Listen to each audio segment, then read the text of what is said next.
What's up, everyone? Jeremy here from MTGHeadquarters.com. Doing one of the first things ever. So the subscribers on Twitch help us get an Elgato HD60, which has allowed me to bring my actual studio camera upstairs. And so now I wanted to. So now I'm going to live stream openings as well as film them on my nicer camera, so that you don't lose quality when I port it over to YouTube later. So let's get going. We're going to go through all the commander decks, but chat voted on starting with built from scratch with Duretti Scrap Savant as your planeswalker that can also be played as a commander. In all these commander pre-constructed decks, you get a 100 card deck, your foil oversized commander card, which is always cool. Let's see what else. 10 double-sided token cards, deck storage box, strategy insert, and rules reference card. So let's read built from scratch. Duretti Scrap Savant brags that he can build anything out of anything. This planeswalker commander is a master artificer. He sacrifices trinkets to bring back treasures from the graveyard and cobbles together an army of automatons to crush the opposition. I think these commander decks are actually built pretty competitively. I think they're actually pretty, I think the Grixis one last year had an infinite combo in it, if I remember right. I mean, they're not like new commander decks. A lot of people are worried, like, hey, can I take this? Can I take one of these to my, to a buddy of mine's, casual EDH night? I absolutely think you can. You know, you might not have the pimpage that a lot of commander players have, but who cares? I mean, at the end of the day, it's about the card, right? I mean, the pimpage is cool. But let's look at let's zoom in a little bit now that we're out of the giant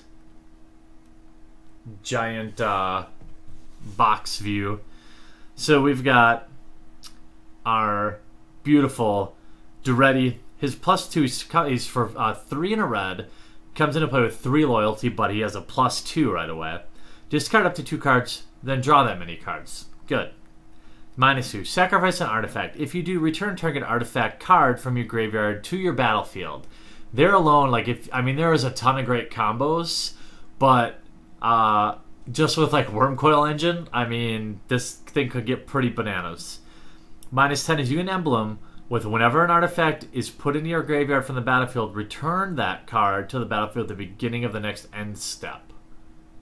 So this guy is no joke. I think he can get, he can jump right in and be pretty darn effective. So the nice thing is you get a nice box for it right away. You get your little how to play guide and your information about this particular deck. And let's look at, we get to start out with the tokens, you get emblem, you get everything you need to go. So you could technically just pick up this deck, unsleeve it, or sleeve it up and just go. In fact, you don't even have to sleeve it. You could just be hardcore like me and just run unsleeved. And just watch people gasp. Let's see. So we have our emblem. So it's kind of cool. It gives you everything, right? So ultimating a planeswalker gives you your emblem, you have your mirror tokens, goblin tokens, and your worm tokens for guess what? Wormcoil Engine. Okay. And you can see, I mean, obviously these are pre-constructed. So you got a ton of basics, which obviously any real Magic player would immediately run out and replace with full art unglued lands. Because, or, foil Zendikar, mountains seem good. I mean, I can't think of a better way to spend my money. But you have your Arcane Lighthouse. And here's your Duretti. the actual size. Feldon of the Third Path. This is a new card, I think. 3 mana for 2/3. Put a token on the battlefield that's a copy of target creature in your graveyard. Except it's an artifact, and in addition to other types, it gains haste. Sacrifice at the end at the beginning of next end step. We've got our Bosch Iron Golem. Golem. I'm gonna go back actually. Chat. This is good that chat is here. It's good I'm doing it live. We have your Pentavite. The tokens are double-sided. You have a goat token, which who doesn't need goats? We have some more Pentavites. And then we have a Tuk, the Returned. Almost missed that, so that was good. So we have the Arcane House ready. Feldon, yeah, Feltane plus Zealous Conscript seems like pretty nice, yeah. Goblin Welder. Here's your Tuk the Explorer. So I'm just going to read some of the more interesting cards. 3 mana for a 1/1 with haste, but when it dies, put a legendary 5/5 colorless golem artifact creature token named Tuk the Returned onto the battlefield. So just, you know, fun. Dual Caster Mage. This card, I was looking at it, and I feel like they wanted to make this like red Snapcaster Mage, or actually Cam from Loading Ready Run made that point, and I thought it was really smart. Because it's 2/2 flash, and then when Dualcaster Mage enters the battlefield, copy target instant or sorcery spell. You may choose new targets for that copy. I mean, that is just great. You get a 2/2 body. This card, I imagine, can get busted. I mean, it's at 2 mana it would be bananas, right? Horde Smelter Dragon, Warmonger Hellkite, you know, this all Bitter Feud, Impact Resonance, Chaos Warp, it's kind of a classic. Magma Quake. So we're just kind of going through.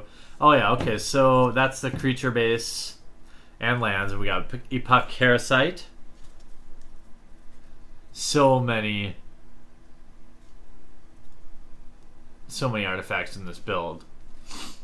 Junk Diver, Steel Hellkite. Oh yeah, Worm Coil Engine. Everyone knows that a Worm Coil is pretty bananas. 6 mana. This card is a total hoser for my Infect deck, or for my Mono Red Burn deck in Modern. Definitely a mega hoser. 6 mana for a 6/6 with Death Touch and Lifelink. When it dies, put a 3/3 colorless worm artifact creature token with Death Touch and a 3/3 colorless worm artifact creature token with Lifelink onto the battlefield. Very good card. A card that needed to get reprinted because I think it was like $15 to $20 range. Very getting hard to get. We've got Ruby Medallion. I think this is a newer cycle. They all have their medallions. 2 mana. Red spells you cast cost 1 less to cast. Trading Post is in this deck. Caged Sun is in this deck. Very interesting deck. We've got some fun lands here with Flamekin Village, Darksteel Citadel, Forgotten Cave, Ghost Quarters, Reliquary Tower is pretty cool. We've got some more creatures. I feel like we went through creatures, but I don't know. Maybe that was only the rares. Flame Tongue Kavu is good. Beetleback Chief. I actually love drafting this card in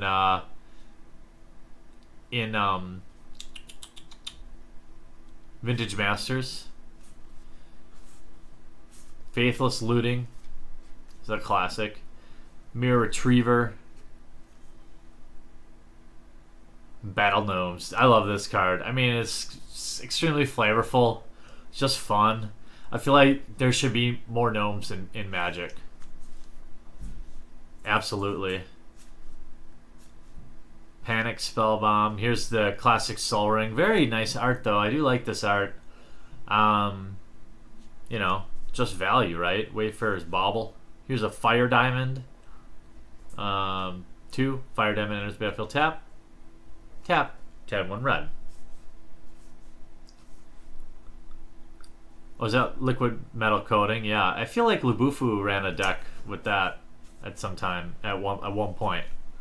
Commander Sphere. I'm just trying to give you a look at the art, you know? I think if you were going to pick, a lot of people often will ask, you know, hey, which commander deck should I get?